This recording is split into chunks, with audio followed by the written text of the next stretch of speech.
Another day, another basketball stories na naman ang pagkikwentuhan natin. At ngayon nga, yung pagkikwentuhan natin ang balitang may request na nga daw si Luka Doncic sa Los Angeles Lakers. At ang balitang paborito na nga daw ang Golden State Warriors na makakuha kay Giannis Antetokounmpo.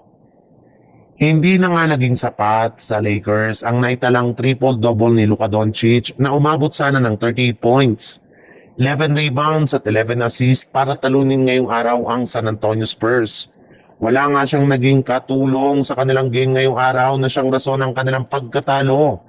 Kita rin naman nga sa kanilang laro na hindi talaga kaya ng Lakers na sabayan ng Spurs pagdating sa ilalim ng basket sa pag-outscored at pag-out-rebound sa kanila nito.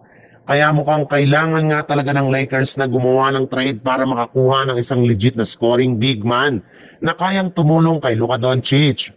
And speaking of Luka, pagkatapos nga ng kanilang laban ay sinabi nga nito na kailangan nga daw talagang gumawa ng pagbabago sa kanilang lineup ngayong season since nahahalata nga niya na hindi sila nakakapalag sa tuwing malalakas ang kupunan na kanilang nakakaharap.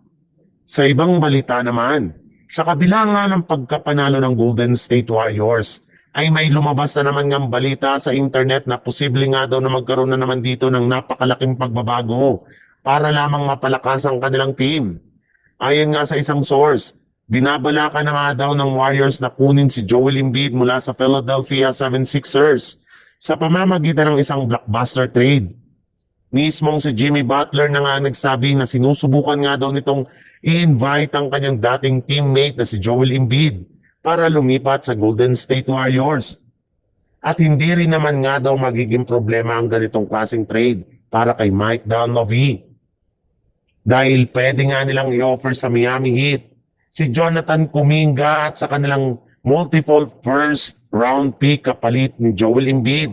Well, papayagan na rin naman nga ng liga ang Golden State Warriors na i-trade si Kuminga kahit kakapirma pa lang nito ng kontrata.